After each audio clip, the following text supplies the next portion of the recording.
फॅन्ड्री या चित्रपटातून घराघरात पोचलेली अभिनेत्री राजेश्वरी खरात. राजेश्वरीने धर्म बदलल्याची माहिती सोशल मीडियावर दिली होती. तिच्या या पोस्टवर अनेकांनी ट्रोल केलं तर काहींनी तिला पाठिंबाही दिला. सोशल मीडियावर केलेल्या या पोस्टमुळे राजेश्वरी ट्रोल होते. पण आता या ट्रोलर्सना राजेश्वरीने चांगलंच सुनावलंय. तिने एक पोस्ट शेअर करत त्यात लिहिलं आहे की निवडणुका प्रत्येकी 500 रुपये, किराणा भरून पिशव्या, दारू व हॉटेलला जेवण आणि साहेब दैवत देव माणूस. हे आज जात धर्म शिकवायला आले आहेत, तुमचे स्वागत आहे. कोणी पैशासाठी किंवा अन्नासाठी दुसरा धर्म स्वीकारतात तर कोणी मतदान करतात.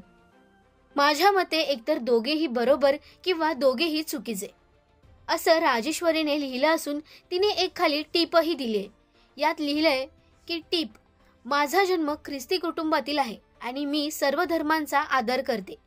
बाकी वरील पोस्ट मनोरंजक हेतूने स्वीकारली जावी एवढी विनंती, असं राजेश्वरीने तिच्या या पोस्टमध्ये लिहिलंय. राजेश्वरीचा जन्म ख्रिस्ती कुटुंबात झालाय असं तिने यात सांगितलंय. ट्रोल करणाऱ्यांना तिने सुनावलं असून निवडणुकांमध्ये वाटल्या जाणाऱ्या पैशांचाही उल्लेख केलाय. कोणी पैसे किंवा कोणी अन्नासाठी दुसरा धर्म स्वीकारतात आणि कोणी मतदान करतात. चूक असतील तर दोघेही चूक आणि बरोबर असतील तर दोघेही बरोबर, असं मत राजेश्वरीने मांडलंय. राजेश्वरीच्या या पोस्टबद्दल तुम्हाला काय वाटतं हे आम्हाला कमेंटमध्ये नक्की सांगा. मराठी सिनेविश्वातील बातम्या, अपडेट्स आणि गॉसिपसाठी सबस्क्राईब करा राजश्री मराठी.